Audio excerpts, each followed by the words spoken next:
This,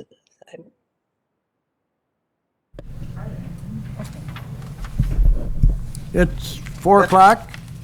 We'll call the meeting to order. And the certification of open meeting law requirements have been met. Okay, minutes of the prior Human Service Board meetings.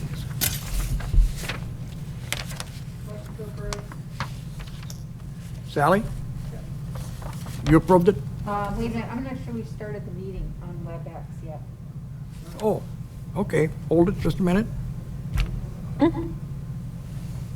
Oh, Karen is there. Is that Michelle too on there? Oh, there they are. Okay, we're good to go. Michelle on there too? I think Yep. Okay. All right. Then, did you hear me starting the meeting, Karen? Okay. Then minutes of the Human Services, motion to approve by Sally Miller, second. Michelle will. Okay, second by Michelle. All those in favor signify by saying aye. Opposed, same sign. Okay, preparation on no wrong door model of service. So, I don't know what we do here. Is IT in the room?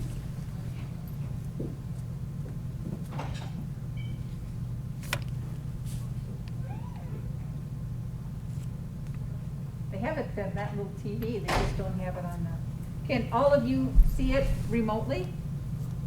Nope. Can you hear us remotely? Karen and, okay, sweet, I can okay. hear you. Yeah. There it is, okay. How do I make Yep. it the big screen then? In terms of, So everybody here can see it?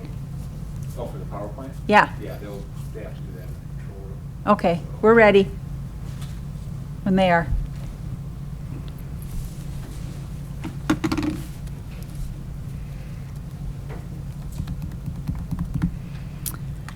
So while they're preparing that, I can kind of do a brief introduction. So our leadership team has been talking, and we have excellent staff doing excellent work. But sometimes we aren't as happy with the outcomes. We always hope for better things for people that we serve.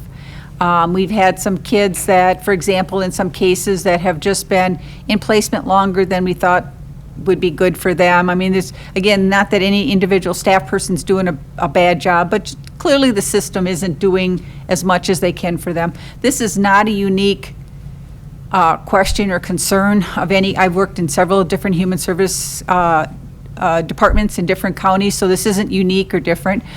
But what we did is we sat down and we started thinking about, well, how do we do our work in a different way that we can maybe get ahead of this? And obviously thinking about the individuals we serve in a multidisciplinary method, which is not just I'm an ES worker, or I'm just not a children and families worker, I'm not just a behavioral health social services worker, I'm not just an ADRC worker, but thinking about, we're from human services. And human services, okay, now you see me. Whenever you're ready. Oh. Say you're Ready. ready. There we go. Oh, hey, we're there. Okay, so, and so we're looking at how can we do more good for the community with the resources that we have. So that's what this is about. And again, this was members of the leadership team got together. This is still a draft idea. It's still being, Jeannie didn't get one, Erica. She's ignoring me today. I'm ignoring me. This is still a draft idea, and we're still working through a lot of pieces of it. This is just a very high-level presentation. The reason you're hearing about it is we want to hear from you, your thoughts on it.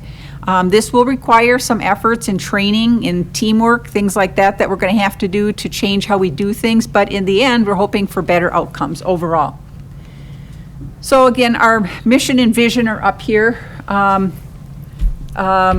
very small letters. I can't read sideways. But again, our mission and vision is to be an innovative leader, and so looking at better ways we can serve people is certainly part of our vision. That's what our charge. And to help people in the community thrive, and that's what we're trying to do a better job of. Our mission, again, is to be a change agent, so continuing to do everything the same is not what we're about. People come to us in a bad situation. They're going to have to make changes in their life to do better work. And so, oh, it's right in front of me. Why am I twisting around here? And so we really, as we do our work, we have to think about how do we change to do a better job. And again, the real fundamental values are compassion, respect, dignity, teamwork, openness, and acceptance. So in order for us to do a better job of that, we have to look at what are we currently doing. And our current system is, whoop, not working.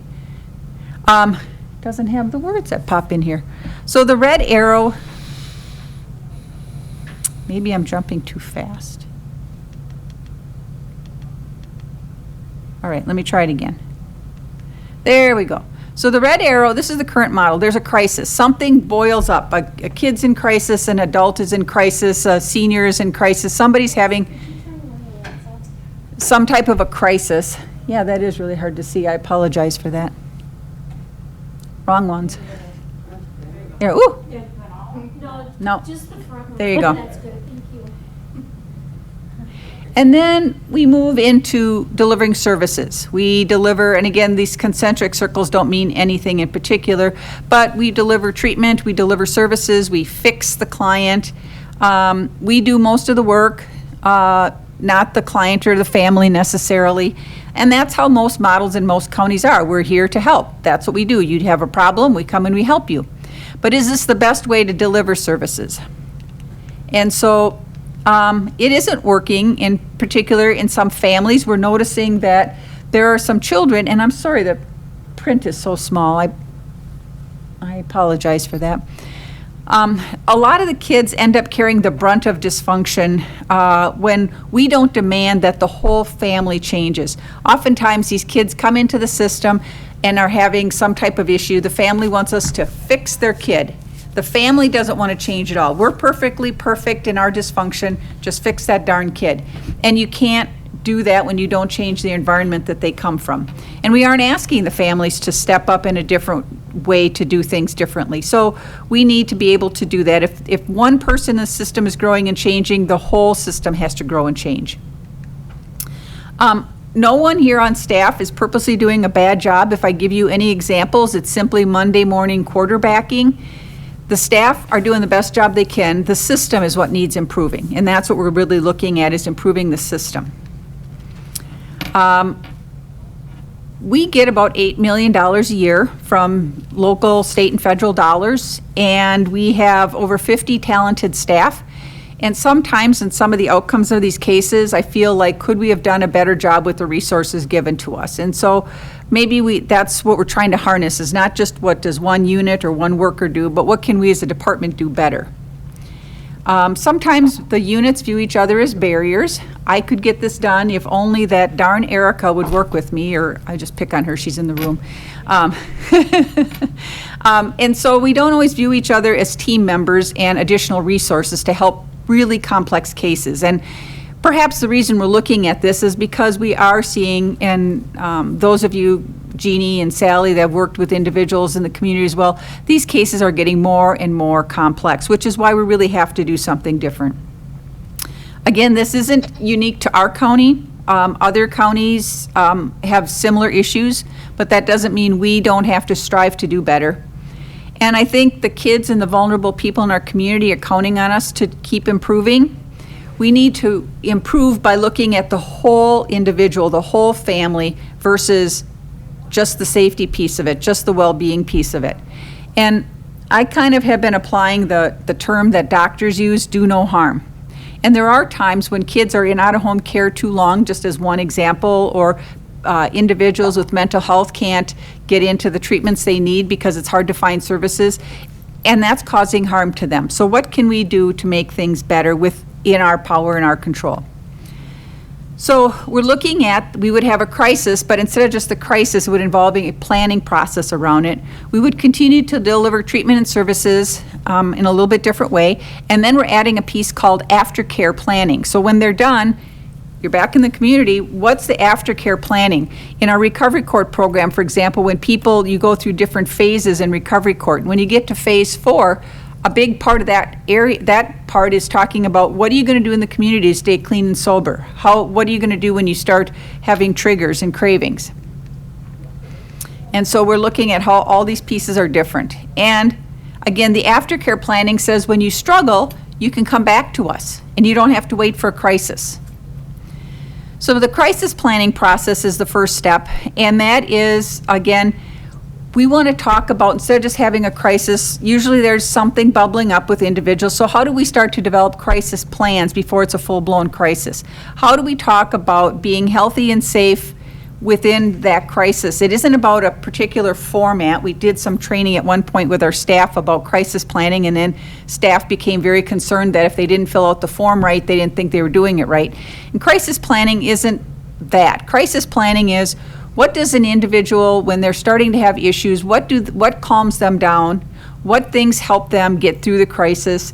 And sometimes it's about creating steps on if this happens, because a lot of times with these families, things have escalated in the family, and family members don't feel safe.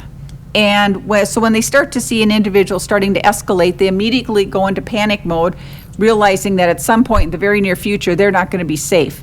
So how do we break that down into pieces so that they do feel safe, that if a certain behavior happens, we talk to the individual and say, if this continues, the next step will happen. If this continues, the next step will happen. And the individual may continue to have those behaviors, and at some point, law enforcement may be called or whatever it is, but we've tried different techniques in the meantime.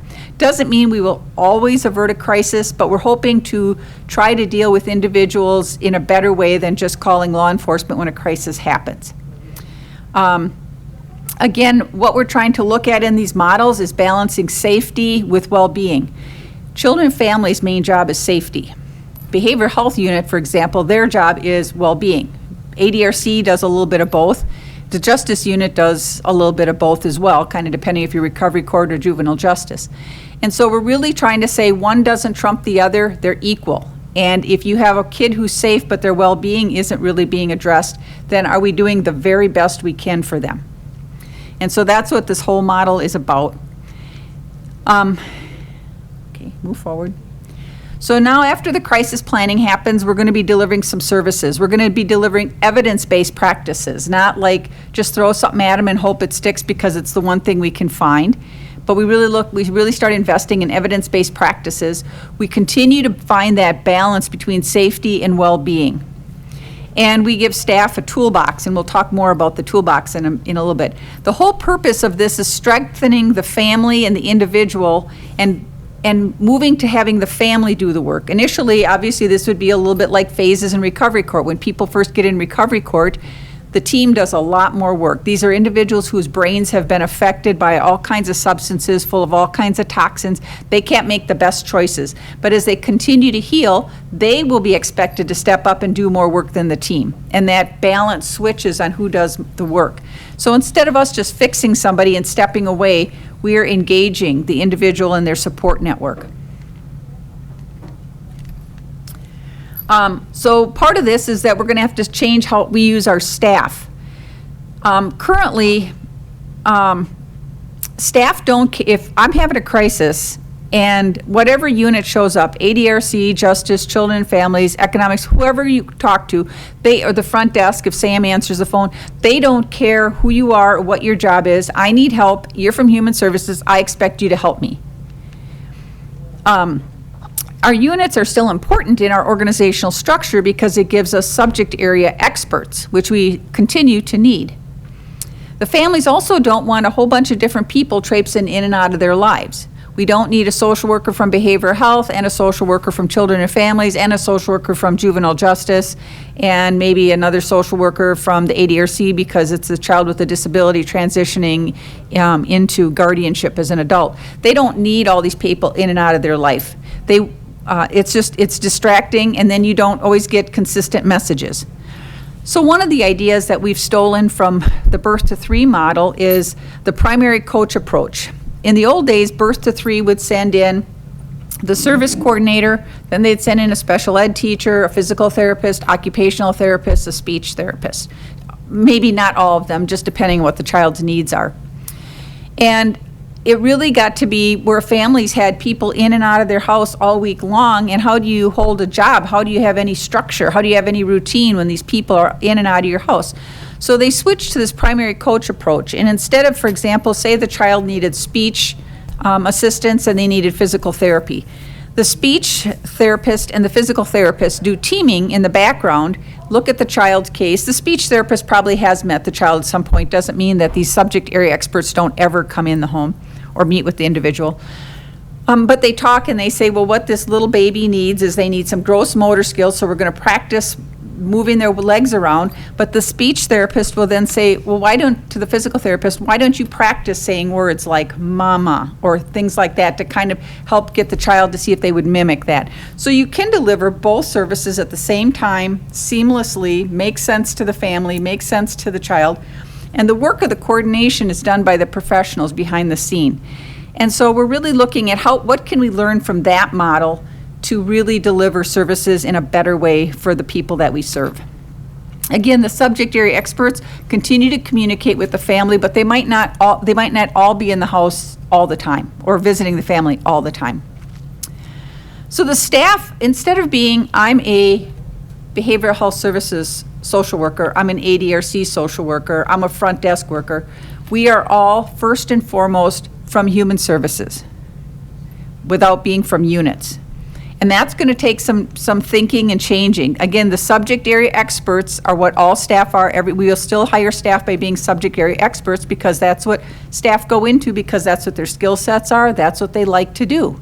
But they don't want to be, if we bind people to that, we limit ourselves in terms of how we can best help others. And we're really looking at staff becoming human services navigators. And a navigator, of course, just helps people get to where they need to be. You might not deliver all the services, but you help get people to what they need. You find out what they need and you get them there.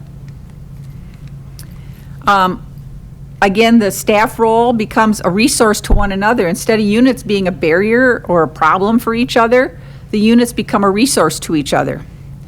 Another big piece of this is there's no more cold handoffs. In one unit, you might talk to someone who needs behavioral health services. So you do a referral form, you give it to Erica's unit, and they do something with it, and then Erica's staff calls, and the person is like, I don't know, I'm talking to Sally over here. I don't know who this other person is calling. So again, if you're going to do that, how do we do warm handoffs? Saying, here's an area that you really could use some help in. I'm not an expert in that, but I'm going to have someone give you a call this week so that people know what to expect. So we're really kind of saying that all staff would be, there's no wrong door. No matter what staff person you talk to, it's the right staff person to at least get you started. Again, we have the warm handoff. When you call human services, even the front desk staff, they're going to have all kinds of training. Instead of just saying, human services, like, why do I have to answer this call? It's, how can I help you?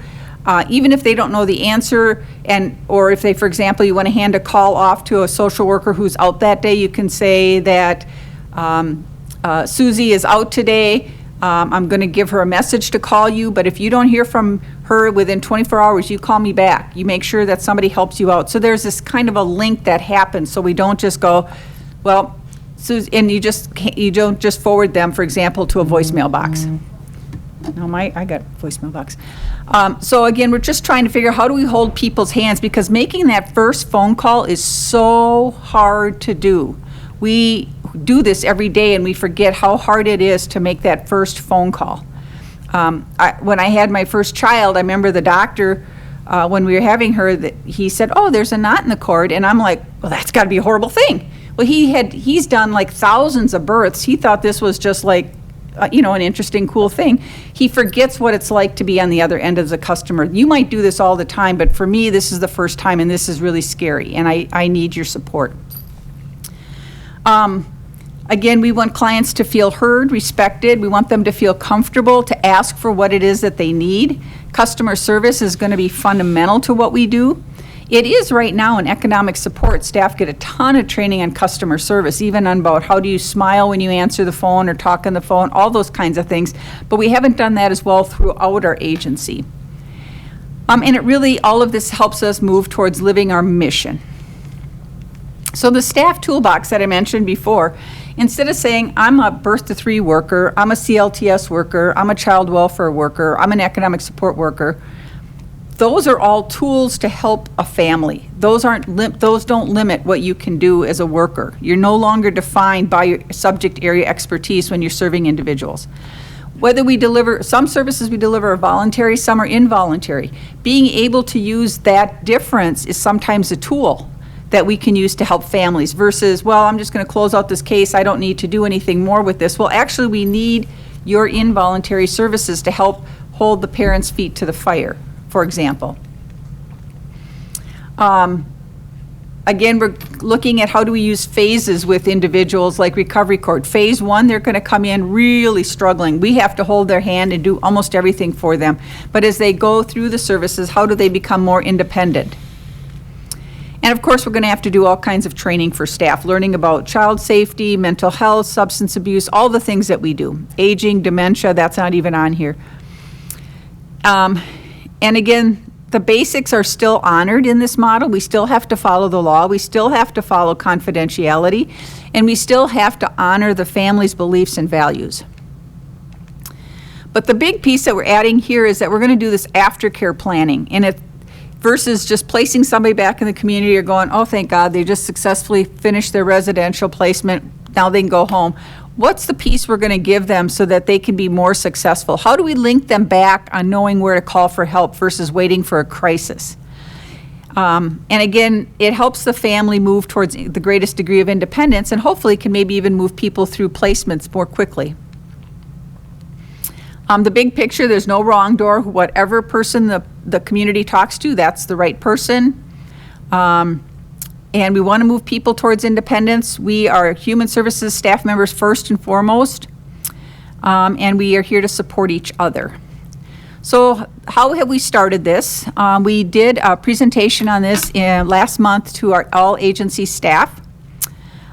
We provided, staff provided input to this model at that meeting.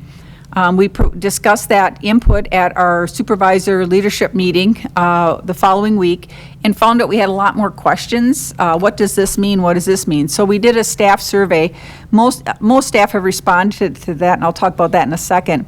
And we also want to talk to you about this model. Is this something you can support? Is this a direction you want to see? What additional pieces do you want us to think about in this model? Again, this is really a very preliminary, high-level view of where we could go.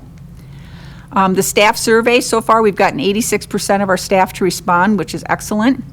70% said they support this idea. A third of them also, of all the staff, also said they felt comfortable in doing that warm handoff right now. So we've got a good start.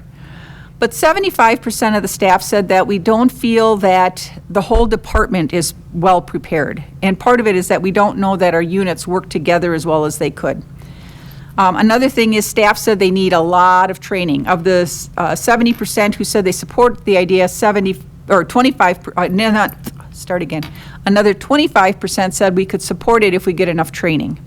And there's training in customer service. Each staff person, what's expected of me when we do this new model? What do other units do? What does our department do? How can our department help staff? How do we handle a crisis? What do we do when somebody's on the phone and they're saying they're suicidal? And then confidentiality and legal issues. If a behavioral health worker goes into a home, they don't have the legal right to remove a child. But so how do we work those pieces out? What information can we share across units? What information can we not share across units? That doesn't stop us, but it means it's something we have to consider and make sure we follow the law on. One of the big pieces we found out in the staff survey is that we need a tremendous amount of improved communications, teamwork, and trust among staff. And part of it is only 15% of staff right now feel that the units work closely together. A few of the comments in the survey were really interesting. We've hired probably a handful of staff or more during COVID, which means that at least 10% or more of our staff have never worked in our department when all the staff were here all the time. They don't even know how we work. And during COVID, staff really, again, we had such small staff for such a long period of time. They don't even know who's the new person who does this. Assignments have changed. So COVID has really kind of added to this. And so that's one of the things that we really learned from staff is that we have to really improve this. And one of the things staff talked a lot about is changing mindsets, to be open-minded and non-judgmental in how we do our internal. Not only do we focus on external customer services, but our internal customer services. If we're supposed to work together as a team, how do we do that and how do we do a better job? So what we have to do, of course, is to get this going is there's going to be a lot of need for staff training, which means less billable time and a little more time spent on training. We'll be developing customer service scripts so that staff know how to talk to our customers and get them where they need to be.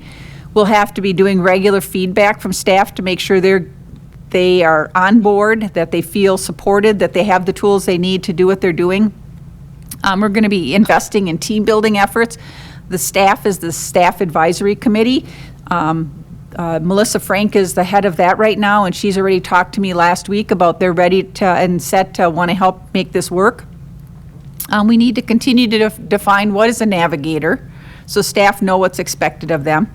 And then we have to make this crisis planning a routine way of doing business. We have to make this aftercare way piece of it a routine part of doing business, not like, oh crap, there's another thing I have to do. And hopefully in doing all these things and serving people up front, we're not going to be getting all those phone calls afterwards. Did you get my call? Did this happen? Or we'll see fewer crises, hopefully, is our goal. We're going to have to develop metrics to see how is this working. And then, of course, our 2022/2025 strategic plan will have to start getting worked on later this year. And this, of course, will be a part of that. So we wanted to run this past you. We wanted to get your feedback. You can turn the lights back on now if that's okay. I went through this really quickly, but I don't want people fall asleep with the lights out. But I kind of wanted to hear from you your thoughts on this.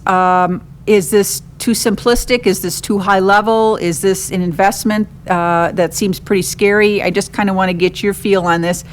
We do have, we've got probably 10-15% of our staff who are really out there going, I don't know if we need, in the survey they said, what we're doing works now, why do we need a new model? So we have some staff. This will lead potentially to some turnover. So is this a model we want to jump in on? Are there things and thoughts that you have? Are there additional reports you need? I'll kind of open it up for any discussion that you have. Sure. This actually, New Horizons went through this a couple of years ago. We do the no-wrong door. We eliminated specialties and everybody became cross-trained. So you answer the phone, you can do anything anybody in the agency can do. The only thing we can't do is therapy because we don't have that skill set. But we do the warm handoff to the trauma specialist who is a therapist. I can't advocate enough for this. It really, everything you're describing is exactly what I do. I'm a navigator, I'm an advocate, I help them get where they need to be. The crisis planning, we call it safety planning, we do all of this, and because everybody at the agency does it, you don't have those windows of time when somebody calls and, oh, the person you need to talk to is not here. If somebody's in crisis and they're making the call, they're in crisis now. That's not going to get better with neglect. That's only going to get worse.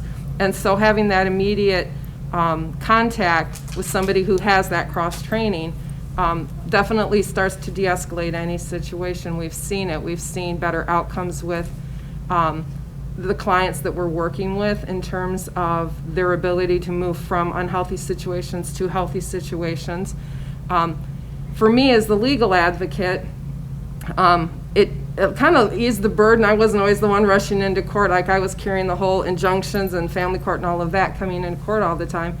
And other people began to learn the processes, and so we're able to speak to clients about what to expect or what might be good. And so suddenly we were all giving the same level of, but yeah, we have specialties, so if people aren't sure, they'll call me about the legal piece. But then we also have, I can work with victims of human trafficking, child abuse, sexual assault. I can work with all of those now because we did this training. And the beginning, it was kind of odd for us, and there were people that weren't comfortable with it. They liked their silo, and they wanted to stay in their silo, and it was comfortable there. And they transitioned to somewhere else. And then other people came in who wanted that kind of an opportunity. And, I think because we had that model in place when COVID came, we didn't suddenly have people gone because they'd been laid off.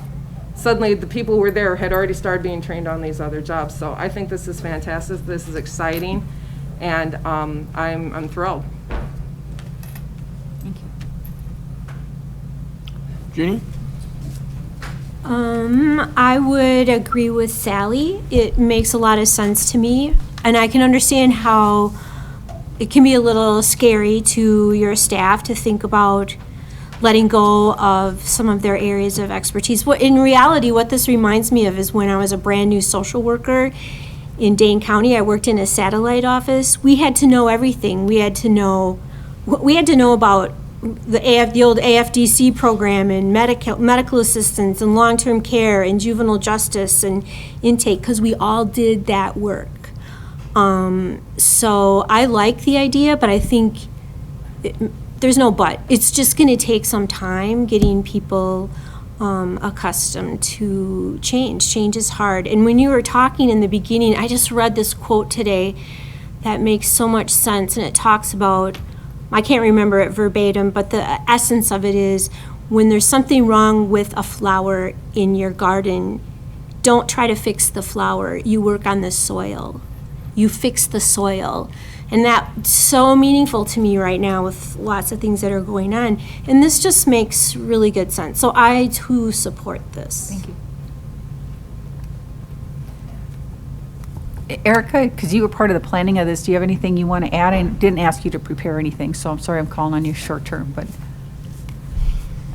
I don't think I have anything to add, other than I think that quote about sums it up too. I mean, this is, I think this is just going to be much better outcomes for kids, families, individuals, whoever we're serving. I'm a big picture thinker, so it's easy for me to envision this and just want to charge at it. So I don't understand people that are getting stuck in the weeds, but I just need to be patient. So I know staff are really concerned about training and things, and I think part of it, and I guess maybe that's just my experience too in working with crisis services so long, is just I'm comfortable pretty much having, anything come at me. So, but I'm excited. I'm really excited about it, so. Go for Anybody? it. Do it. Make it happen. Anybody else? Yes, Michelle here. I really loved your presentation, and I think it's a great idea. Like whoever said, it'll take time, but we should work on it and do it. Thank you so much. I've told you all the times in the almost 8 years I've been here, I love working here, and I love the work we do, but I have to say I'm super, super excited about this. This is, it seems simple enough, but it's really going to be very fundamentally shifting things around in a much better way for the people we serve, and I'm super excited about it. Erica is as well. We're both big picture people, and we forget to slow down that the rest of the world isn't there. But that's okay, because the rest of the world are the ones going to be doing it, so we've got to slow down and make sure we think about answering all their questions. So thank you. You'll be getting more. Yeah. No, I was just going to say, I think you're right about who benefits from this are the people that we serve. It gets really complicated when you're on the receiving end of services from an agency like this, because you have so many different people, coming at you. It's like, you just wish there was one person that could be the plumber, the electrician, and, all the other things that you need, but they're not. There's like 5 different people that help you fix things. And I think for families, this would be like a blessing to them to try to not be bombarded by so many different people, and probably would aid in engagement with the work that needs to be done. I think the one thing I wanted to say too is we haven't talked a lot about staff, but I do think in the end, one of the more long-term outcomes will be less staff burnout if this is done correctly in the way we intend it to be done. And that, I mean, so much of what we do now, we overlap, we don't realize it, we get frustrated with each other when really it's not about, that someone doesn't care about what they're doing, but we're not understanding and we're working harder, not smarter, basically. And I think if we just start working smarter, not harder, that will help staff and they'll feel more supported too, and not just that they're meeting walls, but that we are collaborating much better. One thing that we noticed at New Horizons was that some staff who were not direct service providers had skill sets that had never even been tapped into because they played maybe a support staff role. And this kind of, we began to realize that some people had phenomenal answer the phone skills, like that hadn't done that, but when they would and they would de-escalate a situation so well just by their personal demeanor. Other people discovered that they had interests in other things and gotten additional training. So, by having this kind of a thing, you're not only expanding the number of people who can do a number of jobs, but I think you're going to find that some people might, demonstrate that they have a certain skill set or an aptitude that you'll always be able to keep in mind, hey, if we get in this person is good at this or that. I mean, it transformed how New Horizons did our work, and I think we're absolutely better for having done it. Thank you. Well, you'll hear more about this as we continue to go along. The reason we wanted to present this to you is I wanted to make sure that you were on board with this. When I interviewed for this position, they talked about how I introduce a new idea to staff, and if it's just Deb's latest, greatest idea, it's not going to fly. But if we really provide some direction and everybody's with it and everybody knows what it's about, then we can get something done. So, thank you. All right, approval to purchase transportation program software. Yes. So, I think if I remember correctly, we deliver about, obviously not during COVID, but on a typical year, we deliver and coordinate about 20,000 rides in the ADRC. And we do that currently by tracking all of this on spreadsheets that are very time-consuming to fill out. And it's hard to keep track of all these kinds of things. We have one person trying to do this. It's a miracle that everybody gets the rides they're supposed to get. And so we have learned from Buffalo and Pepin County, our partners in the Dementia Care Specialist Project, that they have taken on a new software that we are interested in purchasing. We're still working with IT to make sure this matches and correlates with all that they need in a system, and that it's going to have all the HIPAA expectations for the confidentiality and all those kinds of things. But we are looking at a program called RideLink. The person who has created it lives in Elma, Wisconsin, so it's kind of nice that it's a local program. Somebody around here who can help us. The pricing is a little weird in that it's only $1,850 to set it up, but there's $5,028 every year for the subscription. And that's basically so that they can pay another software called FileMaker, something like that, a subscription.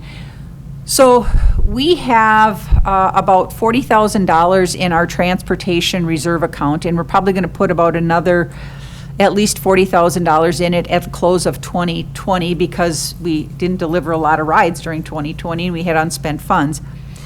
So what we'd like to be able to do is, the vendor said that if we pay for the setup and 5 years of the annual subscription, we can get a 25% discount on the annual subscription. So that's about 1.25 years for free. And then we can tap into the reserve account. So the subscription for 5 years without the discount is $25,140. With the discount, it's $18,855. So that's a substantial savings. And then the other $1,850, I should have added this together. Sorry. So we're asking for $20,705 out of that reserve account to be able to use for this pending the IT's approval. Tim made me say I have to say that. and it's only fair. And it's on tape, so that's good. And so that's what we're requesting, is to take out of that reserve account and use towards this software or another software that does equal work. But we've seen a demonstration of it. It really links up. You put in the individuals that we serve are already in the system.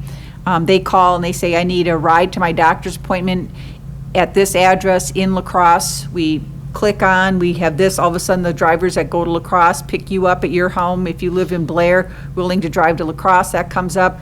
We connect it, the system sends an email or makes a phone call to, a message to the individual, the driver, and it's all set up versus taking the name and information, finding a driver, calling the person back, making sure all the pieces are put together, making sure the spreadsheet doesn't crash on us. It's really going to help facilitate that process. We believe we can probably sell more rides to family care if we had a system that could sustain that. So this may actually give us the opportunity to provide additional service in the community. But until we can get the infrastructure we need, we can't really do that. So that's the request in front of you. So you would like an approval for that? Yeah. I think Michelle has a question. Michelle? About the reserve fund, how much is left? And, yeah, I guess we that's have about the 80, question. I don't have those numbers right in front of me. I apologize. This weekend, I was gonna get all this detail put together for you, and then I had my COVID shot on Friday, and I didn't do anything this weekend, so I apologize. Was not my plan. So we have about $89,000 in the reserve account. We just purchased a vehicle out of that with your approval for $46,000. Are you talking about the reserve or the transportation? The transportation reserve account. Yes, thank you. That's not the regular $500,000 reserve account. This is a specific reserve account just for the senior transportation. Thank you, Erica. And we're very limited on what we can spend it on, so I just pointing that out too, that we can't use it on services and things. It has to be on like capital expenses, so. Perfect way to spend the money. So that's, Does that answer your question, Michelle? Yes, Thank you. I believe it That does. was a good question. And, Yeah. and I'm also, oh geez, I hope I didn't lose my train. Shit, sorry. Never mind, I forgot. Would you like a motion? please, I make a motion please. to approve the, If there aren't any questions, excuse me. okay. I'd like to make a motion to approve Deb to pursue this with the support of IT for the software to organize our transportation program. I'll second that. Sally? Oh, Who? Pick one. That was Michelle. Michelle? Okay. We got a motion and a second. Now, I suppose that's money involved there, or doesn't it make, if that's already budgeted, or? We gotta do roll We, call. yeah, actually, I was looking for approval to continue to explore this. Okay, It's going to that's go to what the you want, just ADRC advisory. approval? I'll bring a budget resolution next month. Okay, this When we will make the be, purchase. this will be just to explore, continue on, so we'll just need a voice vote. I guess that's kind of what I said. It Yeah. came into my voice. You did, you said pursue. My alter ego. You said Yeah. pursue. So everybody understand, Yeah. and the motion and second has been made, so we'll look for a voice vote on this. All those in favor signified by saying aye. aye. Oppose? Okay, you can continue forward. Social worker certification policy update. So, this is different, that we've talked about this several times in the past, about people need to be able to take the exam and pass the exam within 24 months of hire. You got both sides on there, Sam? No. Sweet. So we've talked about that in the past. This is just to add a fine point about the hiring. We expect that individuals coming here to work as a social worker would walk in the door, if they haven't already passed the exam and gotten their full certification, passing the national and federal exam and getting fully certified, that they would have at least a training certificate if they've gotten a degree in something other than social work, or they have their temporary license if they got their degree in social work. We want everybody coming in with some type of certification before they can work as a social worker. And we want to provide that clarification. There were some issues recently, and this is just to provide some very detailed expectations around that. Everything else in the policy stayed the same. The only thing is that when people, upon hire, they would have to have a valid, non-expired temporary or training social work certificate or be fully certified. Do they still, does the DSPS still approve training certificates? Yes, they do for people that don't have, But are there still, does DSPS still have training certificates for social work? Yes. Yep. Because I know there's talk of getting rid of that. and those are for individuals that might get a degree in Something else. criminal and then- justice, yeah, you have to take psychology. classes. And then what it does is it allows you 24 months to have that valid certification as a training, but to get the training you need, take and pass the exam. Well, and you also have to take classes, Yes. social work Yep. classes. Thank you, Jeannie. So that's the only clarification on here. We just want to be really clear that when staff start here, they have some document that says they can be a social worker under some capacity. I like that. I mean, it shows that they're making the effort to Mm-hmm. do what they need to do. Yeah, we've run into an issue recently that was going to cause problems, and so we just wanted to get it in writing. And this also requires then that all that requirement would be detailed in any of the job postings that we have. Okay. Good idea. We tell students to take that exam, they can take the exam 6 months before graduation, so Right. I don't know why they wait. They do. I know, it's not good. But at least they could get their temporary for 9 months, extend up to another 9 months, but in that time period, they've got to get that done, so, thank you. We need a motion then to approve those changes to the policy. Okay, I look for a motion to approve the social worker certification policy update. I'd make a motion to approve the policy and procedure for certification requirements for social work positions within the Department of Human Services. Motion by Jeannie, second for that. A second. Sally, second. Okay. All those who approve of the social worker policy update signify by saying aye. Aye. Aye. Oppose? Okay. We'll move on to number 7 here, approve advisory committee membership. So the ADRC advisory person, I was supposed to reach out to them. That was not done these last couple days, so that will come back next month. But Erica can talk to you about the B, C, and D part of this agenda item. I'm going to talk a little bit about, I'm going to try not to use all the acronyms to confuse everyone, because it's all the C committees. It's the CST, CCOP, and CCS coordinating committees. So CST stands for Coordinated Services Teams. That's the model of services that we provide in the behavioral health unit. It's a wraparound model. So whether children and families or adults are getting, no matter what program they're getting, we focus on it primarily in CCS, but we also are using that model in CSP, Children's Waiver, and other programs as well. So it's a model of care. We get a little bit of funding from the state every year to provide that wraparound model because it's evidence-based, it's best practice. So one of the requirements is that we have a quarterly coordinating committee meeting where community members, whether it be our community partners and individuals that are receiving services or could be receiving services in the community, provide us with some input and feedback on that model. We also have Children's Community Options program where we receive some funding to provide services to children with some form of disability. It can be a physical disability, developmental disability, or an emotional disability. So that's another little pot of money. The same requirements. They meet quarterly. We got to have community members involved, and they got to provide feedback. And then CCS, of course, is Comprehensive Community Services, which we provide services to both children and adults with mental illness and or substance use issues.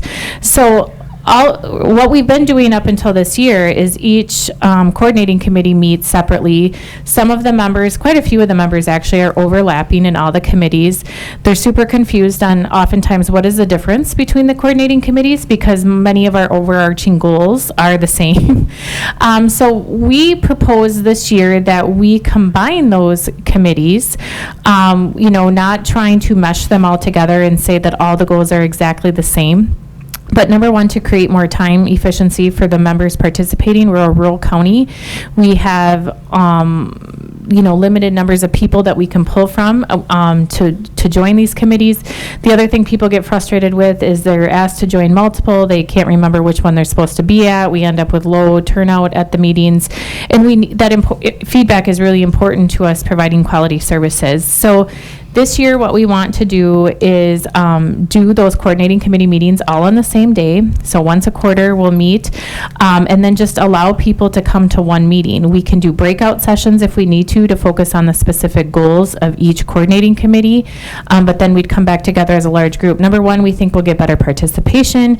There'll be enhanced collaboration and communication amongst the coordinating committees, and hopefully we'll have better outcomes then because we will have better feedback and we'll be able to tackle some quality improvement projects and things like that. So what we're asking for is for you to approve the committee members, keeping in mind people can choose to join this committee and come to the meetings. It's a public meeting. It's not like we lock the doors and other people can't come.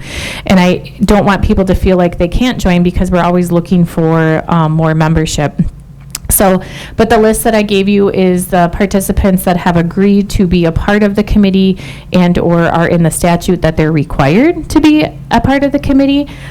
So we're just asking that you approve these coordinating committee members for 2021. And if you have questions, let me know on kind of what we're trying to do. We are, just a little side note, still required. I know, Jeannie, you might have this question because you're part of the CCS Regional Coordinating Committee, because we are a regional CCS model. So we will still hold our regional meetings, but the goal is that we'll have one representative from the group go to the meeting and talk about what we talk about at a local level. Those meetings have gotten so staff focused and focused on that actual the technicalities of things that we have to cover per the statute, that I think to get like consumer membership is really intimidating.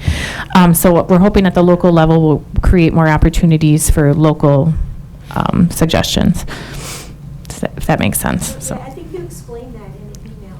Okay, I didn't know how clear the email was. I got it. Okay, good, perfect. Hey, who is going to be on this committee? Community members and people from Human Services, or? So we have several Human Services staff, and then we, really it's our lead workers in the behavioral health unit right now is who's going to be helping me kind of facilitate that way. If we have to do breakout sessions, they can help with that, and they each can kind of have their specialty area. Jeannie is a county board member on the committee. We have school districts, so we have participation from Arcadia, Blair, Taylor, and GET right now, public health, someone from the judge's office, the district attorney's office. Right now, we have 5 consumer representatives. We have an interpreter, we have a representative from a Spanish-speaking family, and we have a mental health counselor in the community and the sheriff's office. Wow.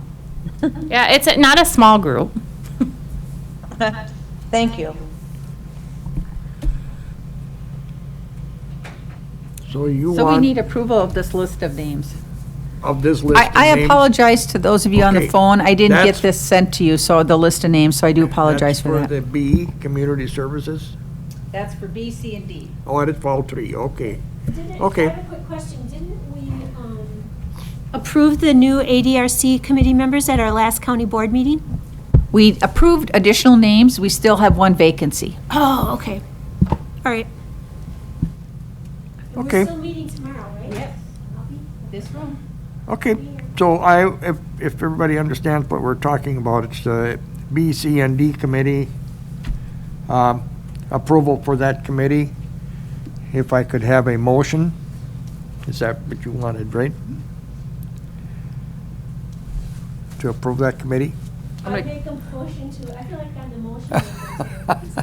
I will make a motion to approve the CST, CCOP, CCS coordinating committee members. as listed in the handout. I'll second it. Okay, we have a motion and a second by Jeannie and Sally. And if everybody understand what we're doing here, I got a little confused there, but it doesn't take much sometimes. Okay, those in favor signify by saying aye. Aye. Aye. Opposed, same sign. Carried. Okay. Then we go on to number 8 here. Is that right? So there's a couple elements in this COVID funding update. First, I want to tell you that we got, is it 6,500 or 75? First of all, I should back up. Melissa Youngbauer's in the far corner here. Melissa Youngbauer is a social worker who's worked in our behavioral health unit for the last 4 years, and as of last Monday, started as our ADRC services supervisor, and we couldn't be happier.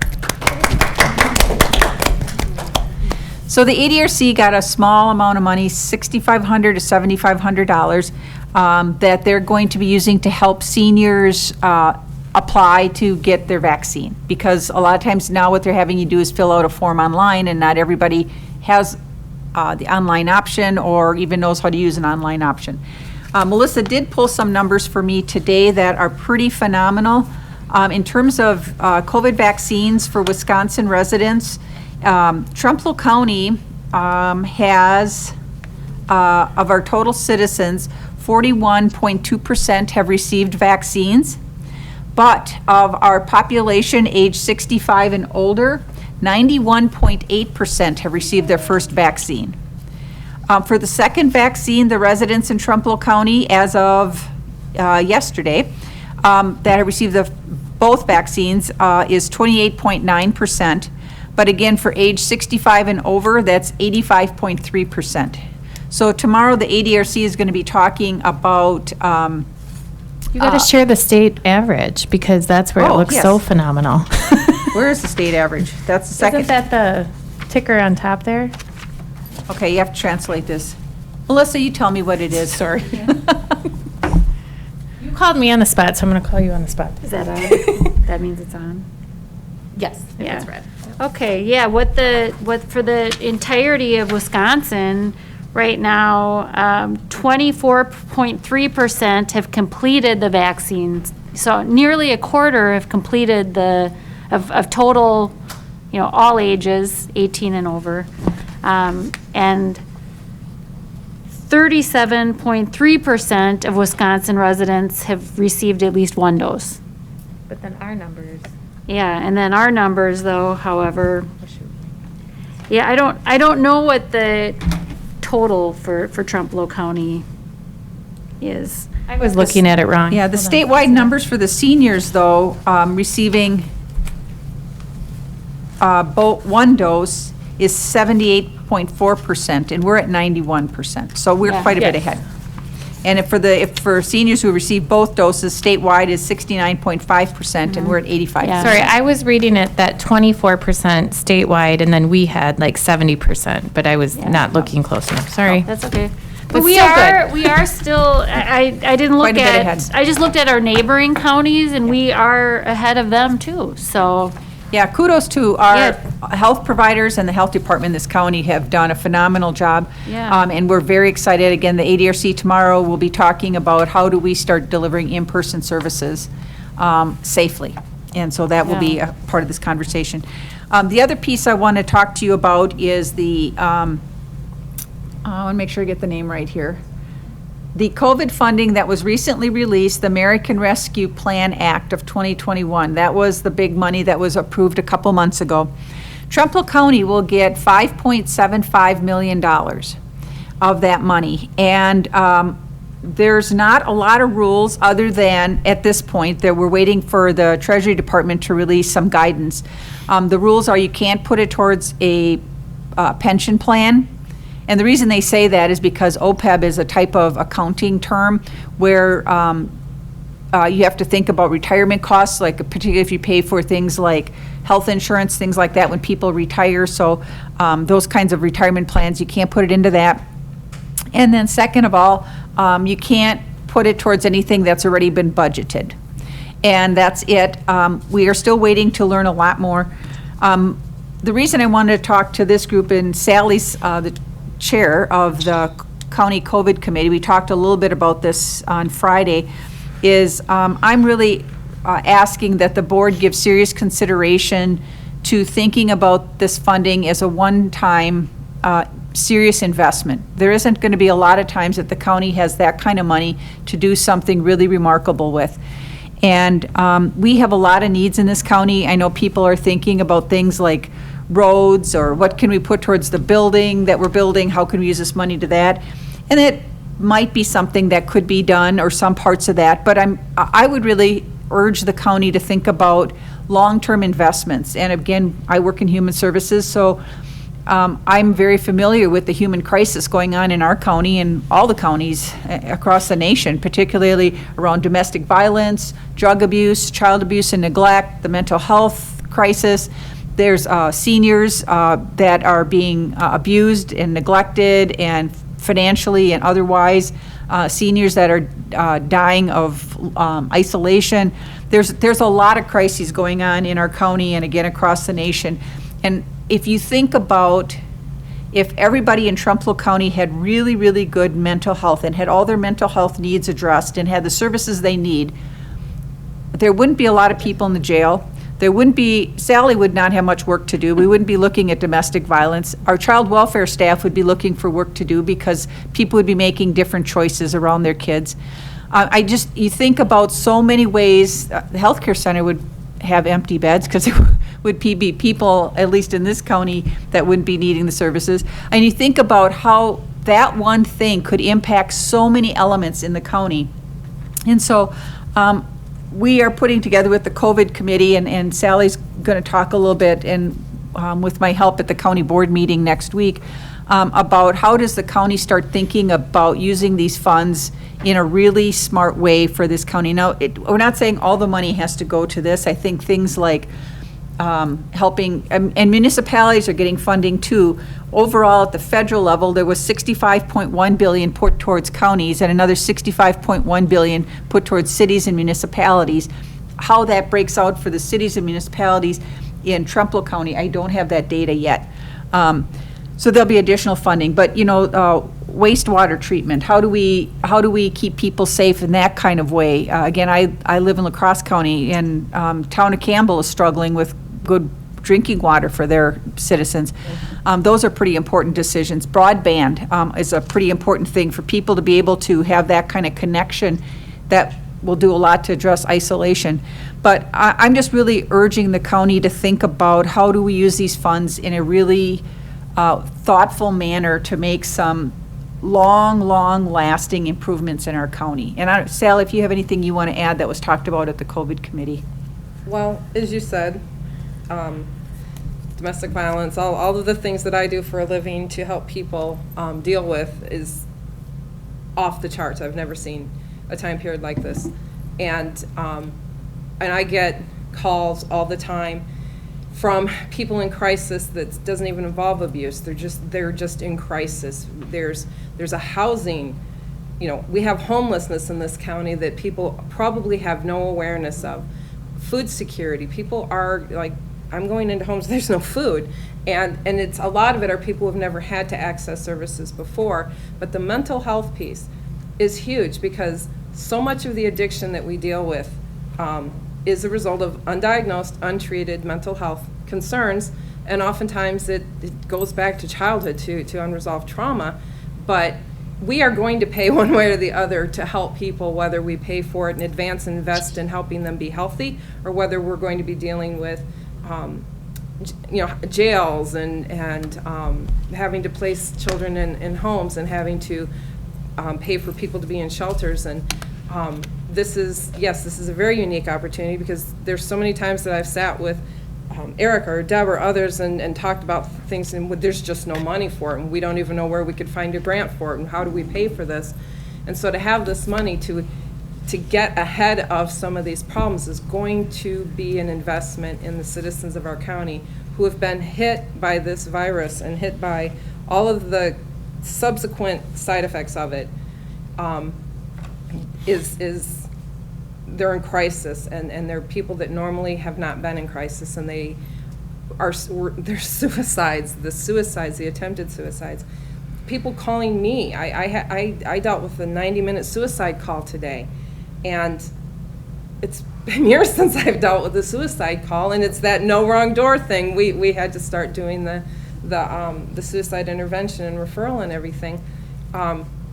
And so it is a crisis, it's a crisis, and it's across the county.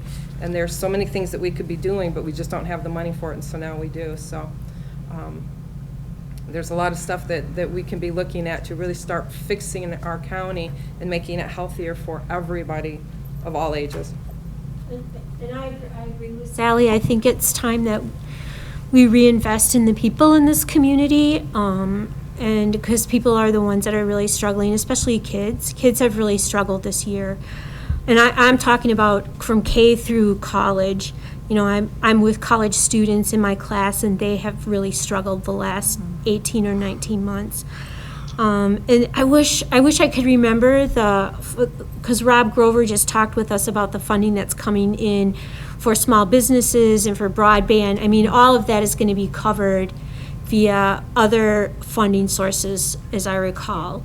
But I can't we just talked about it last week. I can tell you the other things that are included in this bill, that there's Okay. funding for vaccine distribution, FMAP enhancements for support for Medicaid to get people eligible for that, funding for testing and public health resources, contact tracing, things like that.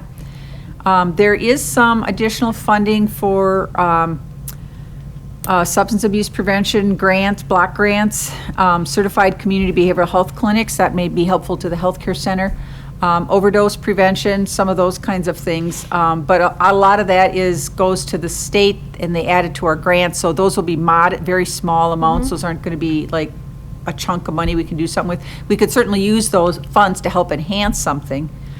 There's also support for long-term care facilities, particularly to help if there is a outbreak in a facility, to help like nursing homes, like nursing home strike teams. That sounds kind of scary. And to help respond to an outbreak in a facility.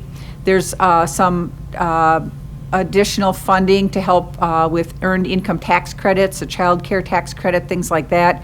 There's a good amount of money for housing and utility assistance, emergency rental assistance. Also helping with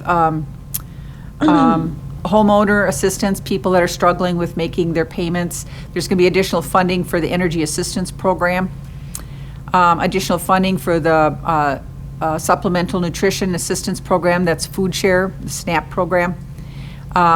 Except we're losing $62 million Yeah, a month actually, from that's- SNAP. So I don't know if we're going to get that. That's a decision at the state level. That's a good point. Well, it's gone because the mask mandate and the emergency decision was made by the Supreme Court. So the state loses $62 million per month in SNAP dollars.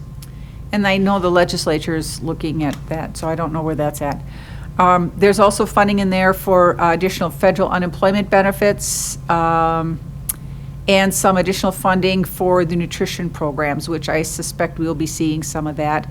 Then there's also the education and child care stabilization to help after-school programs and child care programs be available.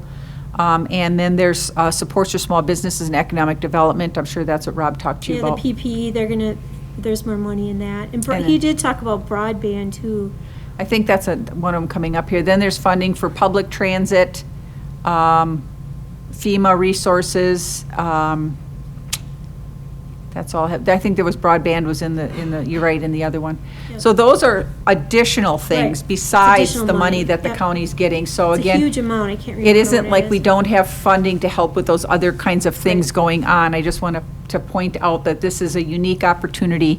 In addition, between now and September 30th, we have FEMA funding available to our county. There is not a limit on it, and we can get that at 100%.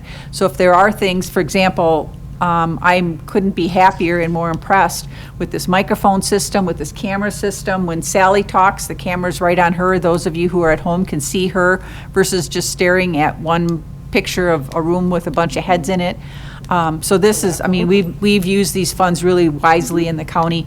We still have access to those, so if there's other things the county needs to do to prepare ourselves for operations during a pandemic, this one or any other one, we still have resources to do that. And I encourage the departments to talk to Paul Severson or myself, so we can talk to the Integrity Group, who is the partners that we're working with on this, to make sure that we put it together in a way that we can get reimbursed. So again, I just wanted to kind of put it on your radar. I think that this funding will be coming to the county board, and it's really going to be a unique opportunity for the county board to do some really cool things. Or it could be an opportunity to spend some money and do some short-term things. So I guess it's if the county board wants to do short-term or long-term. I certainly urge you to look at long-term options. Anything else? Questions? Did I forget anything, Sally? No, but just so you guys know, in addition to everything else that she does, Deb her and Paul are like the ones that are getting our COVID money. They're working with the Integrity Group. They're doing like all this extra work above and beyond that has been phenomenal. We are getting the reimbursement levels that we are because she volunteered even to do this work. And so the reimbursement level we thought we would have when we I told everybody like a year ago, save receipts. I don't know what we're going to do with them, but save them. And now here we are a year later and millions of dollars that have been reimbursed. And I was hoping we'd get $500,000. So just such a good job, Deb. Thank you. It does. Not so much for social work. Erica had to walk through me with the policy. I'm like, no, say it slower while I type this. But yeah, the MBA helps in other ways. We need people with MBAs, and we need social workers. Yes. And we need, So that's all I have for the COVID funding update. If there aren't any questions, we'll go on to the state budget update. So at this point, we are in a holding pattern, waiting for joint finance to really start doing some work around this. We are ahead of a lot of counties. The WCA has their day in the Capitol tomorrow, but of course, it's not in the Capitol, it's all remote. And so other counties have been setting up some conversations with legislators. I was on a call earlier today with Senator Bernier. Later this week, I'll be with Senator Smith.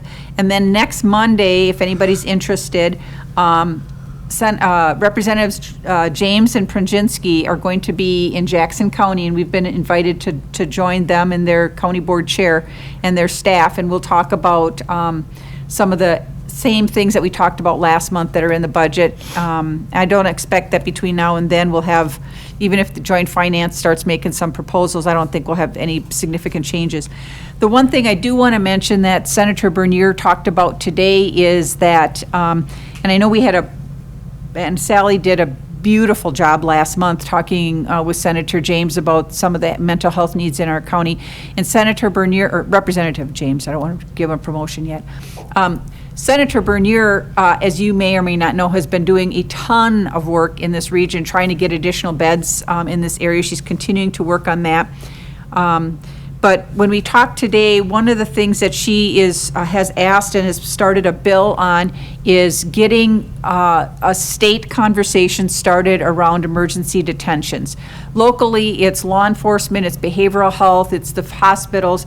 And I know Sally's been talking with Erica and I about how do we do a better job, and we can do only so much in Trempealeau County for those kind of emergency detentions, but I'm super excited that they're looking at having the players at the state start making those decisions, and so that at least have those conversations, not necessarily make decisions, but have those conversations, because again, we are just one of, our whole population is about 1% of the state, and so if we can get the state to start looking at solutions, that's going to help move this thing forward a whole lot faster. We work well with all our partners in our county here, but I'm excited to hear that that's going to start happening. And as I know more, Sally, I'll keep you informed, because I know you're very attuned to that Well, and issue. I have had some conversations with some of them, and then I had talked to them back at the Emergency Detention Summit back in 2019. The one thing that I think Senator or Representative James and I had a chance to talk later and everything, and just real blunt, honest, open conversation, having a common concern, and we were able to have a good conversation, and I think the momentum's definitely there. The problem that is that you've got the law contradicts itself. And so you've got the one side that says the sheriff shall or shall cause to have somebody transported, but then in another place it says something else. So while we could move on this piece, Corporation Counsel is going to come in and go, wait, here's this thing. And that's what I was upset with them, is fix the law. Fix the law so we don't keep going through this. And so once we kind of identified some of that, he said he had followed up on it, so I'm pretty excited. Good. There's, if you're interested, Yes, thank you, Jeannie. Jeff Smith is having a interactive Zoom meeting tonight. Oh. Jeff is our senator. He represents a big part of Trumbull County. You can, I don't, I'd have to read the whole Zoom link, which is very lengthy, but you can find information at his website, which is legislative.wisconsin.gov Senate/31/Smith. But it's interactive, so you can ask questions, or, through chat, you can send a question on Zoom. And it starts at 6 o'clock tonight, and it's all about the state budget. Awesome. Thank you, Jeannie. There are going to be several counties from the western region on a video conference with him Friday afternoon at 3 too. So, if you want to join that, or if you want to join us on Monday at Jackson County, we'd be more than happy to have you come along.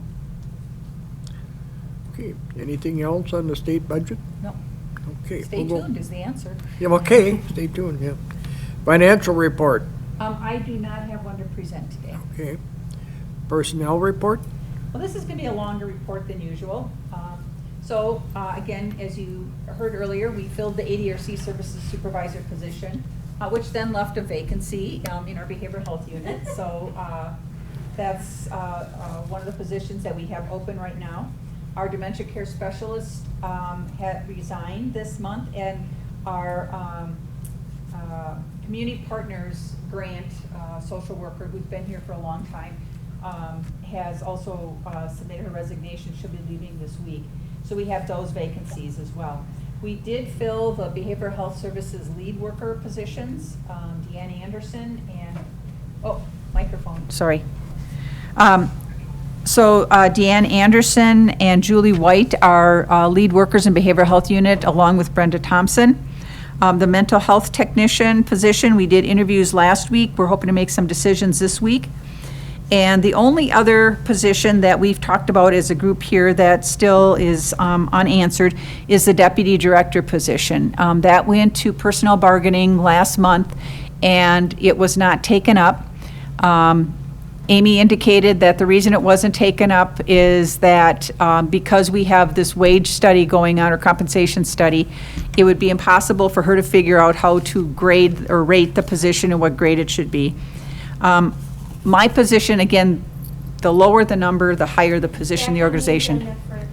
Yeah, and so I just want to let you know it's going there. I was pretty disappointed because, again, I think I've done a lot of work for the county helping with COVID, and I didn't give you these materials, but since I've started here, we've grown our revenues 90% from what they were in the 2012 budget. We've grown our staff by nearly 60%. So I'm asking for a 0.3 of an existing person, and it's in the budget, so I'm hoping it will go through. And I didn't realize I had. Jeannie wasn't at the meeting, and so I wasn't at the meeting, so they couldn't make a the decision. four men at the meeting couldn't make a decision without Jeannie, is really what the story is. My daughter was here in Washington. I hadn't seen her for 18 months. I didn't know they needed me, but I will be there, and it'll all be fine. Thank you. You should be able to take a day off without having everybody depending on you. But, so I just want to let you know that wasn't, it wasn't turned down, it just wasn't acted on. So it is on the agenda again for this week, and we're hoping for something positive to come out of that. One time you don't go. I know. The first meeting I missed. in like 50 years. It's okay, Janie, you had one job. Makes you feel important, Jeannie. Did you have anything else on that? No, I just want to let you know, again, we have filled the ADRC, the lead worker positions. We're hoping for good news on the deputy director, the mental health tech. We're hoping for a decision later this week, and we have 3 social work openings. I'm so glad the ADRC is so worried about you. Okay, I have the next meeting date, that's the 10th of May. If nobody has any questions. The we'll- ADRC advisory is tomorrow morning at 10 o'clock in this room. Yes, and we'll have an in-person and remote option. I'm hoping that that will work better. We've done most of the meetings last year. We've tried to do them remote, and that was just really difficult for a lot of those individuals. So we're hoping we can kind of do a regroup and get to know each other now that Melissa's on board and she's new. I think tomorrow will be a great meeting. Okay. I would adjourn the meeting at 5:20. Thank you. Whew, covered a lot of territory.